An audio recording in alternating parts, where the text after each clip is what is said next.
Welcome to Labor Know Your Rights podcast. This is your host, Dave Alpa, brought to you by the National League of Justice and Security Professionals, where the members come first. I hope everybody enjoyed their Labor Day weekend. During this episode, we're going to discuss some events that happened during the labor movement. The first incident that we're going to discuss is the Hanapepe Massacre. On September 9th, 1924, what began as a simple arrest by Kauai sheriffs at the Filipino strike headquarters in Hanapepe quickly turned deadly. Sheriffs had been sent to retrieve two Filipino laborers being held captives by strikers in a Japanese language school. A struggle broke out between the strikers and the authorities, and minutes later, 16 strikers were shot dead and killed, many by deputized sharpshooters hiding on a nearby hill. No one knows who made the first move in the incident that has become known as the Hanapepe Massacre. Neither side was completely innocent, and there were no real after effects of the strike. Strikers did not win concessions until decades later, and the massacre did not spur further strikes or even a public outcry. The Japanese laborers were the first to strike in 1909, paving the way for labor unions in Hawaii. In 1920, they formed the Federation of Japanese Laborers, which carried out another big strike in Oahu that year. Although the striking members were primarily Japanese, Filipino workers, led by a labor organizer named Pablo Manlapit, also joined. The most important objective was doubling the minimum wage from $1 a day to $2, almost $13 to $25 in 2009 dollars. They also wanted an 8-hour workday down from 10 hours to 12 hours and overtime pay. Lastly, they advocated for equal pay between men and women and collective bargaining rights. These demands were also brought by the Japanese Labor Organization. The strikers from Kalawa and Makaweli plantations set up two strike headquarters. Approximately 150 Visayan rented out a Japanese language school in Hanapepe in late July or early August, while the more than 400 remaining strikers stationed themselves in the He-Fat Rice Warehouse building in Kapa'a, which still stands today. These two towns were chosen because they were the only two on Kauai that were not plantation towns controlled by the Honolulu Sugar Plantation Association. During the 1920s, labor organizations were based on nationality, so the Japanese and Filipino laborers on Kauai did not collaborate closely, even though they were organizing for the same changes. On September 8, 1924, two Ilocano Filipinos from the Makawel plantation, each about 18 years old, rode into the Hanapepe on their bicycles to buy a pair of $4 shoes. On their way back to the plantation, the two passed the strike headquarters, where they were apparently attacked by Visayan strikers and held inside the schoolhouse against their will. Bushnell speculates that the men could have taken them hostage because they were non-striking Ilocanos. When friends of the young men realized they were missing, they reported them to the Kauai Sheriff's Deputy Sheriff William Crowell, went to the headquarters that evening and demanded to see the two. Strikers produced the two men who, it is believed, were coerced into saying they wanted to be there. Crowell tried to convince the strikers to let him take the two, but they refused. He left and went to the county attorney, where he was given an arrest warrant, not for the strikers, but for the captives, as a way to free them. He returned the following morning with approximately 40 other men, many of whom were hunters and recently deputized sharpshooters, their weapons and training paid for by the Honolulu Sugar Plantation Association. Following is from an official account given by one of Crowell's sheriffs, who was present at the schoolhouse.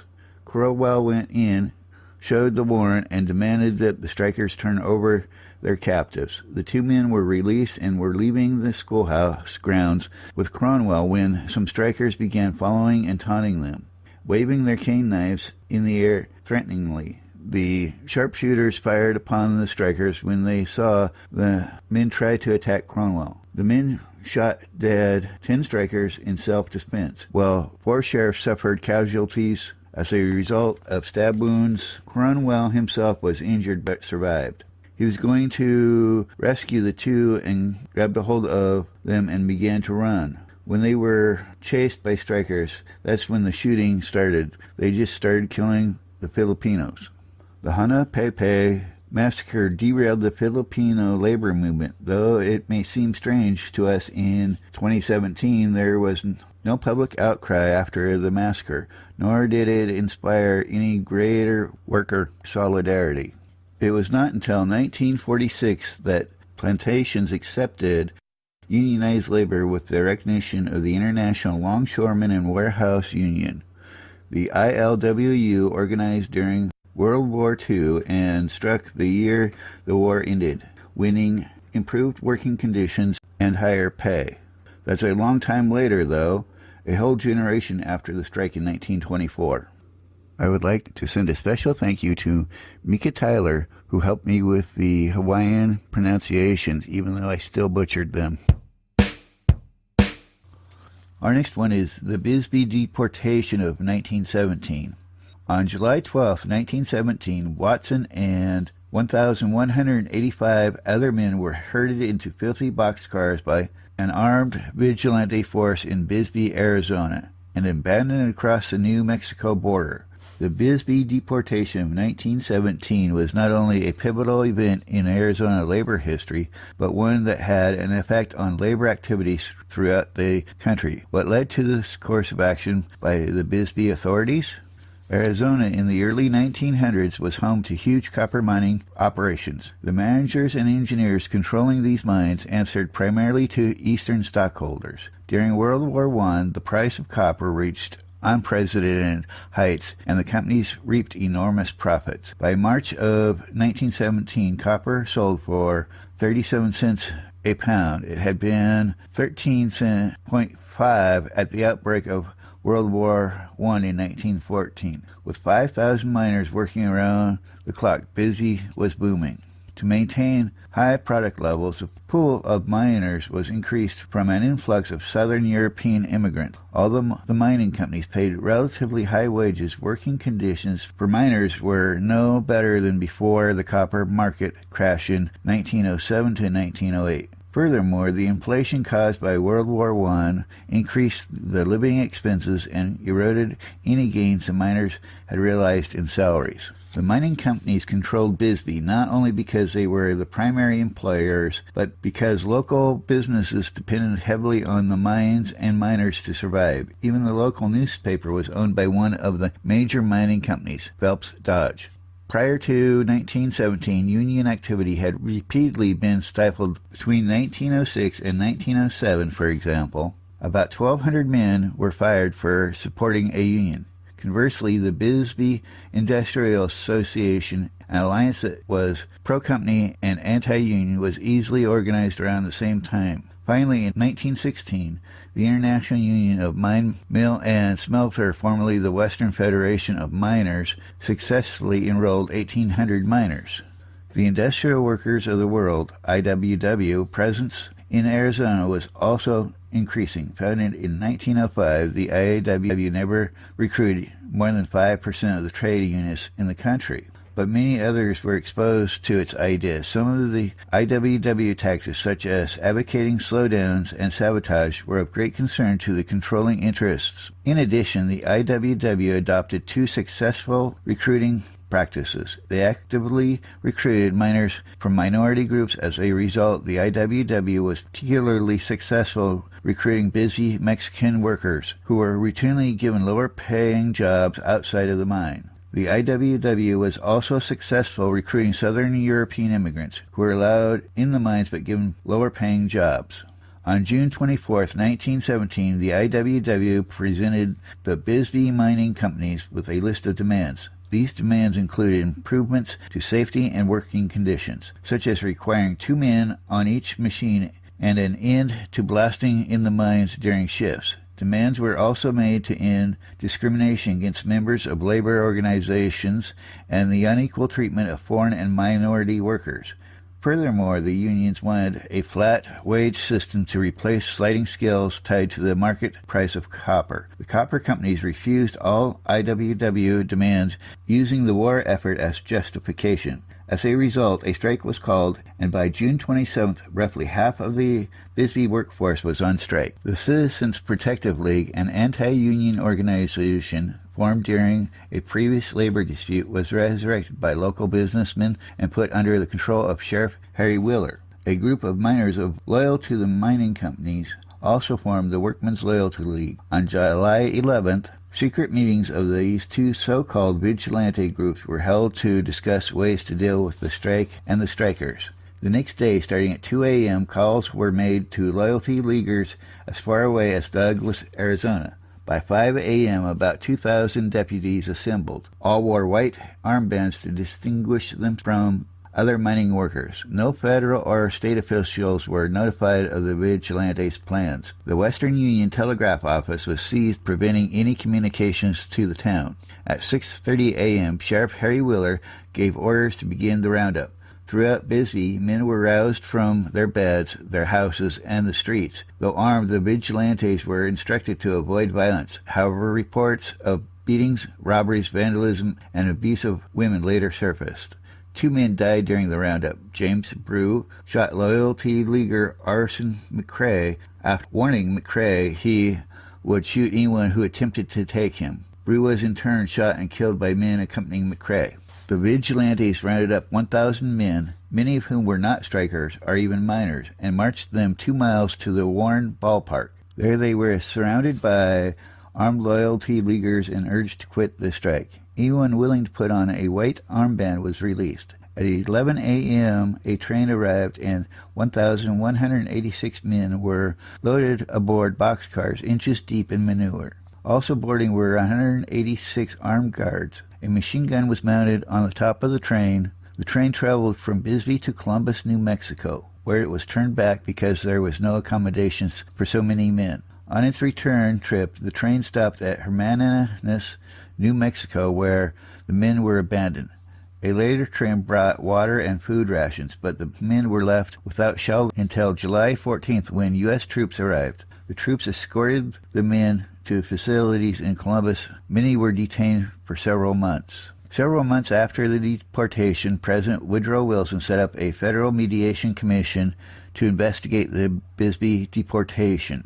The commission discovered that no federal law applied. It referred the issue to the state of Arizona while recommending that such events be made criminal by federal statute. They did hold that the copper companies were at fault in the deportation, not the IWW. The state of Arizona took no action against the copper companies. Approximately 300 deportees brought civil suits against the El Paso and Southwestern Railroad and the copper companies. None of these suits came to trial because of out-of-court settlements. Suits were also filed in state court against 224 vigilantes. Sadly, the only suit brought to trial ended in a not guilty verdict. The rest of the cases were dismissed. The Everett Massacre. Sunday, November 5th, 1916 marked the bloodiest battle in Pacific Northwest labor history.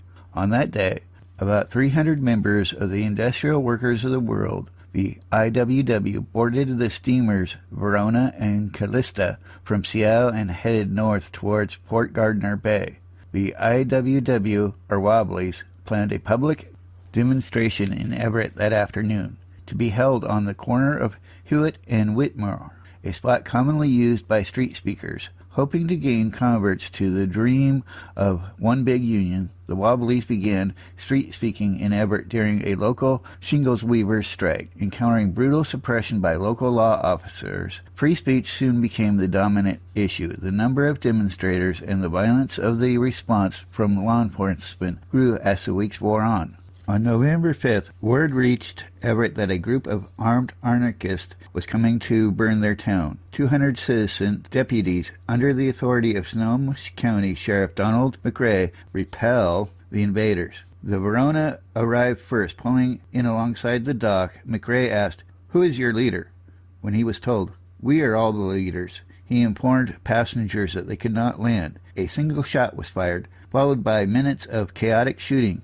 Whether the first shot came from the boat or dock was never determined. Passengers aboard the Verona rushed to the opposite side of the ship, nearly capsizing the vessel. Bullets pierced the pilot house, and the Verona's captain struggled to back it out of port. The Callista returned to Seattle without trying to land. On the dock, deputies Jefferson Beard and Charles Curtis lay dying, and 20 others, including the sheriff, were wounded. On the Verona's deck, Wobbly's Hugo Gerlet, Abraham Ribinowitz, Gus Johnson, and John Looney were dead, and Felix Barron lay dying, while the official IWW toll was listed as 5 dead and 27 wounded. It is likely that as many as 12 Wobblies lost their lives. Their bodies surreptitiously recovered from the bay at a later date. National Guard troops were sent to Everett and Seattle, and terror hung over Everett for days. 74 Wobbly passengers aboard the 2 steamers were arrested upon their return to Seattle and were eventually taken to the Snohomish County Jail in Everett. All were released but one teamster, Thomas Tracy. Tracy was charged with murdering deputies Curtis and Beard, but was acquitted after a dramatic and much publicized trial. In hindsight, one can see that a confrontation had been in the making for some time. Everett was an industrial mill town with a predominance of lumber and shingle mills. Workers faced long hours in dangerous working conditions. Accidents were so common that it was said a shingle weaver could be recognized by his missing fingers. Lost in accidents with unguarded saws. Cedar dust permeated the workplace, and many workers contracted cedar asthma. Some lost their lives in horrible industrial accidents. Shingle economy operated in a boom and bust cycle, and wages were unsteady. For these reasons, much of the city's male workforce was unionized by the early 1900s. Labor support was so strong in Everett that in January of 1909, the region's labor journal began publications from the local union hall on Lombard, and Everett gained regional prominence for its union strength. In the spring of 1916, the shingle economy had recovered from a sharp recession, yet workers in Everett were not receiving scale pay. They struck in hopes of regaining their 1914 wage scale. Proud of their status as trade workers, they were often at odds with the radical Wobblies who wanted to create a union that included unskilled workers in their ranks. The Wobblies had come to Everett to proclaim their message on numerous occasions. A group of 40 street speaker Wobblies had been taken by deputies to an area known as Beverly Park, where they were brutally beaten and told to get out of town. Despite severe injuries, some were forced to walk the 25-mile interurban track to Seattle. The Wobblies vowed to return in greater number to show solidarity for their cause. Clearly, neither side expected that escalating confrontations would culminate in the tragedy remembered as Everett Massacre, Everett's Bloody Sunday. The Charleston Five. Speaking of the Charleston Five, 5 dock workers and members of Black Lead Local 1422 of the International Longshoremen's Association were targeted with felony convictions after a picket line fracas with police on January 2000. Charleston, South Carolina. The nostalgic flourishes of Charleston reflects a deeper tone in the port city ran by a good old boys network, just the way one might expect in a state that keeps the very senior Senator Strom Thurmond propped in Congress, and whose fondness for the old way kept the Confederate battle flag flying over the state capitol until 2014. The old ways are cute, but integration in the global economy pays the bills. Harboring vessels from 9 of the world's 10 biggest shipping lines, Charleston is the 4th busiest container port of the country. So for the state leaders, stakes were high when, in January 2000, 150 members of the International Longshoremen's Association Local 1422 held a militant picket to protest the use of non-union labor by a small renegade shipping line on the Charleston docks. The demonstration soon escalated into a violent face-off between authorities and the workers, 5 of whom now face trial for felony writing charges in what has become one of the most closely watched Southern labor battles in over a decade, and which speaks volumes about the economic and political struggles at the heart of the South today. The minds of Southern elite, both traditional and modern, milled on a common program: pro-corporate economics and racially coded politics, the only question for debate being the appropriate proportions of the two. Some 2 hours inland from the coast, 5,000 spirited demonstrators gathered on the state capitol in Columbia to protest what they saw as the latest manifestation of this unholy alliance, the case of the Charleston Five. For over 200 years, the Charleston docks have been worked by generations of African-American labor, and 4 of the 5 facing charges are black, making the crackdown on the ILA's flashpoint for labor and freedom struggles. This has got to be the biggest labor rally in Columbia since the 1930s, but also for the range of participants. Buses from North Carolina, Georgia, and even New York delivered dozens of union locals who militantly declared their solidarity. The rally also attracted a sizable showing of Seattle Generation protesters, sans handkerchiefs, and several left grouplets who ringed the demonstration. Newspapers held high, and in South Carolina, where labor rights are civil rights, the program featured leaders of the civil rights establishment. It was in 1821 that a recently freed slave in Charleston, Denmark Vesey, having bought his way out of chains, began planning a slave revolt to free the rest. Vesey had originally planned to spark rebellion throughout South Carolina through agitation, which would hopefully spread to undermine the South's entire plantation complex, but he grew impatient and began organizing his own uprising. It almost worked. By the next year, nearly all the slaves in plantations surrounding Charleston were prepared to join the revolt. But a day before the insurrection, one slave betrayed Vesey, who along with 5 associates were quickly tried and hanged. Once Vesey's intricate plan became known, it struck fear into the planter class. The public execution of Vesey and his compatriots was seen as critical in convincing slaves across the South to think twice before daring to act for their freedom. The port picket plan by ILA Local 1422 in January of 2000 was, of course, much less ambitious, but one wouldn't know it from the response of law enforcement officials. What exactly transpired on that chilly day is now a matter of legal dispute, and the workers' legal team is staying silent as the Charleston Five await trial, probably this fall. What is known is that the trouble began in October of 1999 when the small-time Nordana shipping line notified Local 1422 that it was ending its 23-year relationship with the union and would be using non-union labor to work its ships. A couple peaceful pickets followed, but eventually state officials decided it was time to show which side they were on. On January 20th of the next year, as the Nordania ship Godsborg rolled into harbor with 20 non-union workers prepared to unload its cargo, 150 ILA picketers greeted the ship to express their dissatisfaction. Also on hand, to the surprise of the ILA workers, were massed 600 paramilitary-style officers representing law enforcement agencies from local cops to the highway patrol. The show of force was dazzling. Police helicopters hovered overhead. Land units rode on horses and in other armor vehicles. Canine units held snarling dogs at bay. Black-clothed police squads stood poised with beanbag bullets. Patrol boats cruised the waterside of the terminal, apparently staving off a possible Union invasion by sea. As the saying goes, when you prepare for war, that's what you get.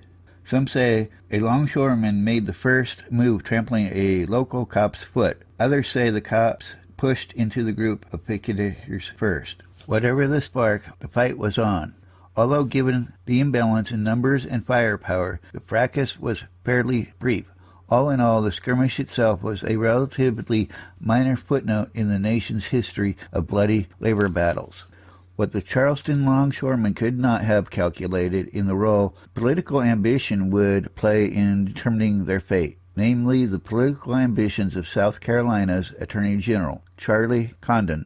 In the case of the Charleston longshoremen, Condon saw political gold. A crackdown on the ILA would not only bolster his law and order credentials, but make a similarly clear statement about the place of blacks and workers in Condon's South Carolina, where he announced his intention to run for governor this past March. Such ambitions explain why, in February of last year, as Charleston's authorities were quietly letting the cases against the dock workers slide, the South Carolina television viewers were treated to an unusually strident piece of political propaganda.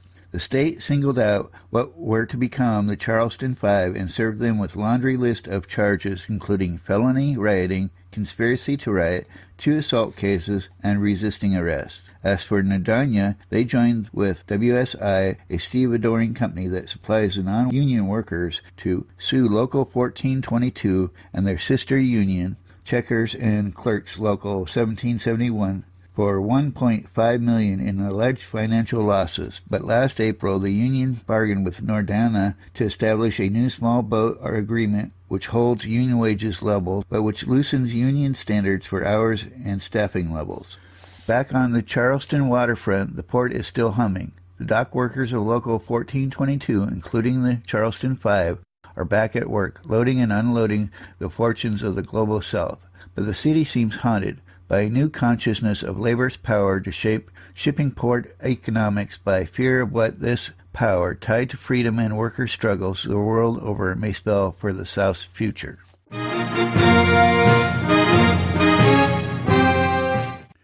Thank you, listeners. I appreciate the time it takes to listen to these. Please share this podcast with your friends, family, and anyone that you know that's in a union or is interested in becoming a member of a union.